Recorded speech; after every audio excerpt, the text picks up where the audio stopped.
मैं इस बजट को प्रस्तुत करने के लिए केंद्रीय वित्त मंत्री माननीय श्रीमती निर्मला सीतारमण जी को हृदय से अभिनंदन करता हूं। केंद्र सरकार के 2026 के बजट में यूपी को कई सौगातें मिल गई। बजट में काशी पर खास फोकस किया गया है, जहां काशी से 2 कॉरिडोर शुरू होंगे। 1500 किलोमीटर से 2 हाई स्पीड रेल कॉरिडोर के साथ ही एक पोर्ट भी बनाया जाएगा। वित्त मंत्री निर्मला सीतारमण ने वाराणसी में पानी के जहाजों की मरम्मत के लिए पोर्ट बनाने का ऐलान किया है। पहला कॉरिडोर दिल्ली से वाराणसी के बीच होगा, दूसरा वाराणसी से सिलीगुड़ी के बीच बनेगा। इसके अलावा जिला अस्पतालों की क्षमता 50% बढ़ाई जाएगी। सभी जिलों में इमरजेंसी और ट्रॉमा सेंटर खुलेंगे। सबके साथ साथ जो व्यापक रिफॉर्म के साथ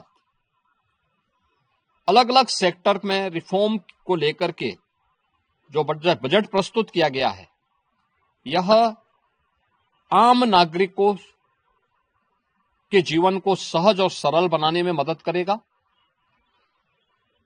भारत की अर्थव्यवस्था को तेजी के साथ आगे बढ़ाने में यह बजट मददगार साबित होगा।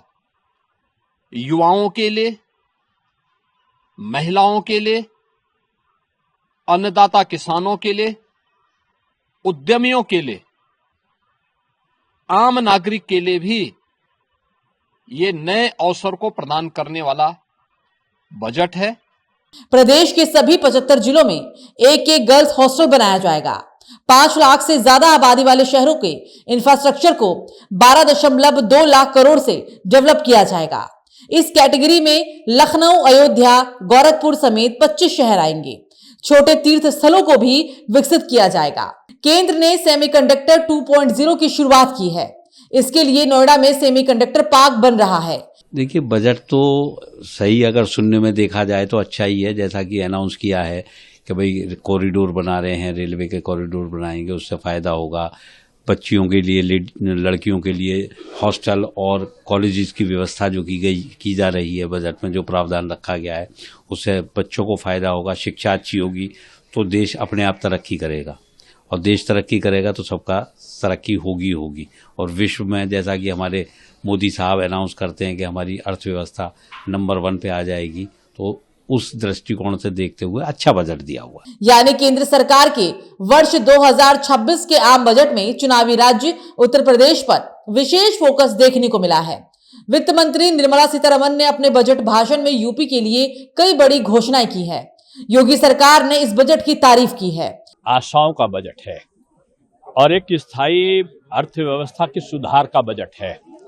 प्रत्येक क्षेत्रों में, चाहे वो शिक्षा का क्षेत्र हो, चाहे वो स्वास्थ्य का क्षेत्र रहा हो, या रोजगार सृजन का क्षेत्र रहा हो, इंफ्रास्ट्रक्चर को चाहे परिवहन और रेल के संदर्भ में रहा हो, या पर्यटन विकास के क्षेत्र में रहा हो, मैं समझता हूं कि ये एक दूरगामी बजट है।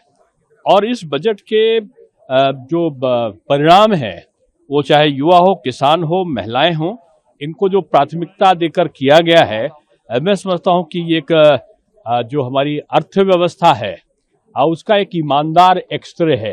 एक तरफ यूपी के लिए बड़ी घोषणाएं हुई तो दूसरी तरफ अखिलेश यादव ने कहा कि असली बजट वही होता है जो पेश होने के बाद गरीबों के चेहरे पर खुशी लाए। बजट का मकसद सिर्फ चुनिंदा लोगों की तरक्की और मुनाफा तय करना नहीं, बल्कि आम जनता की खुशहाली सुनिश्चित करना होना चाहिए। गरीब, किसान और गांव में रहने वाले लोगों की समझ से बाहर बजट है।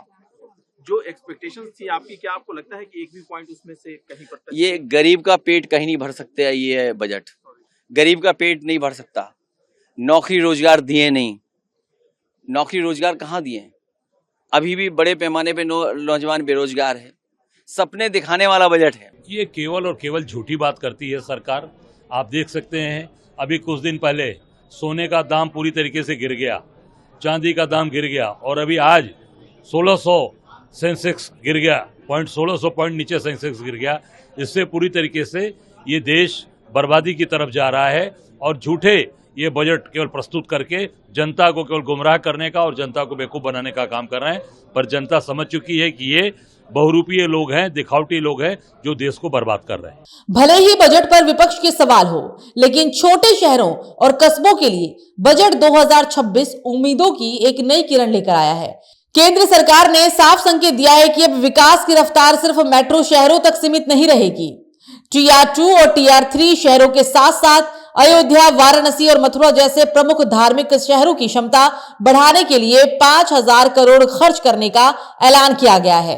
सरकार का लक्ष्य इन शहरों को केवल आस्था के केंद्र नहीं, बल्कि रोजगार और व्यापार के मजबूत आर्थिक हब के रूप में विकसित करना है।